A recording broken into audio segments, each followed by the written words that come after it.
Years after rising to success, Jenny finally asked the question that had long been on her heart. How did my father, who had nothing when I was born, become a billionaire? So, Ronaldo Tenorio began to tell his story. Long before he wore a suit as CEO, Ronaldo worked as an honest accountant in a large firm. One day, he uncovered a set of financial anomalies, evidence of embezzlement and fraud. Alarmed, he reported it to his immediate supervisor. The supervisor, instead of addressing the matter, invited him to a restaurant across the street. Over a quiet lunch, the man slid a thick envelope across the table. Inside $100,000 in cash. The supervisor smirked. He knew Ronaldo's wife was due to give birth any day. "This is just the beginning," he said. "Forget what you saw. Keep quiet." Then came the threat, "Refuse, and you'll regret it. Maybe even lose your life." But Ronaldo didn't hesitate. He pushed the envelope back across the table and walked away. The next day, while collecting his files to prepare his report, he was called to HR.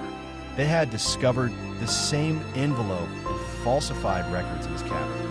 He was fired on the spot. Escorted by a security guard, Ronaldo walked out of the building, betrayed, framed, and devastated.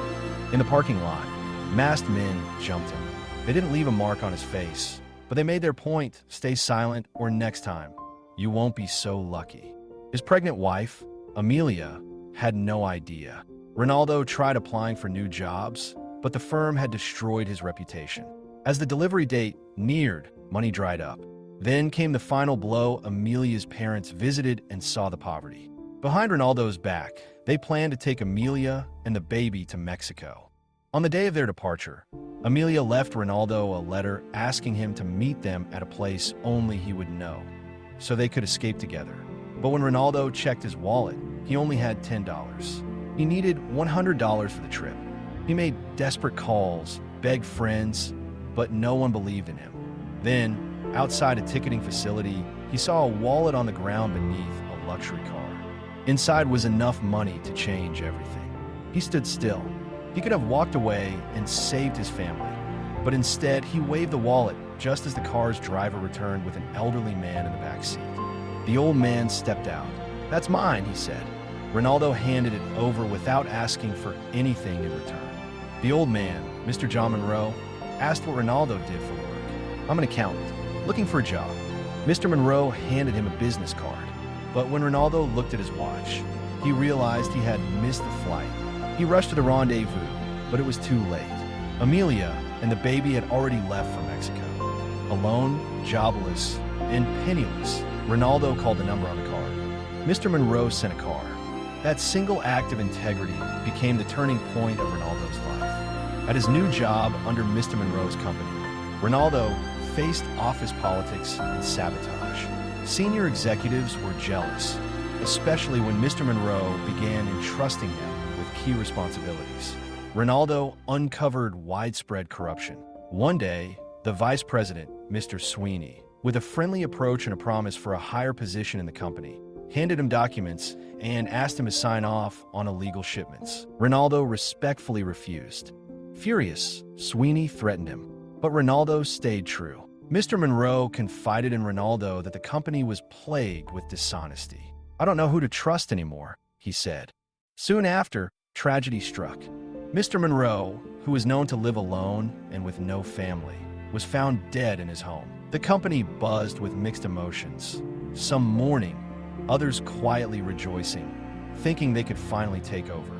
At a staff meeting, 5 lawyers read Mr. Monroe's final will. To everyone's shock, the entire company, along with all of Monroe's wealth, was inherited by one man, Ronaldo Tenorio. Gasps filled the room. Even Ronaldo stood frozen.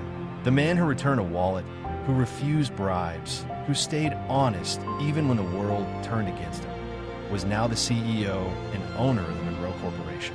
He cleaned up the company, firing those who abused their power, giving second chances to those who deserved it. Later, he discovered that his old employer, the one who framed him, was a subsidiary of Monroe's empire. He launched an investigation. Several high-ranking officers were imprisoned. Though Ronaldo searched for Amelia and his child in Mexico, he never found them. He returned to New York and expanded Monroe's company into the Tenorio group of companies, with branches and buildings across the country. 20 years passed. Then, one day, Ronaldo collapsed at his desk from a heart attack. He survived, but a haunting fear lingered. Who will carry on his legacy? He had no family, no heirs, no one to trust. So he devised a test. He left wallets across the city, each filled with $100 bills and only a P.O. box for return. He wanted to find someone honest, someone worthy. Out of over 100 wallets, only one was returned, by a young woman named Jenny. He had finally found his heir. In a twist of fate, she turned out to be his daughter, Amelia's child, whom he had last seen when she was just a baby. After sharing his entire story with Jenny, Ronaldo turned to her and said, "You didn't have to be my daughter to be CEO. When you returned that wallet, you had already proven yourself." Jenny, tearful and smiling, embraced her father. A new legacy was born, not just of wealth, but of honor, honesty, and integrity. More inspiring moments ahead. Click the next video and continue the journey. Subscribe now for more original stories that will uplift and inspire you.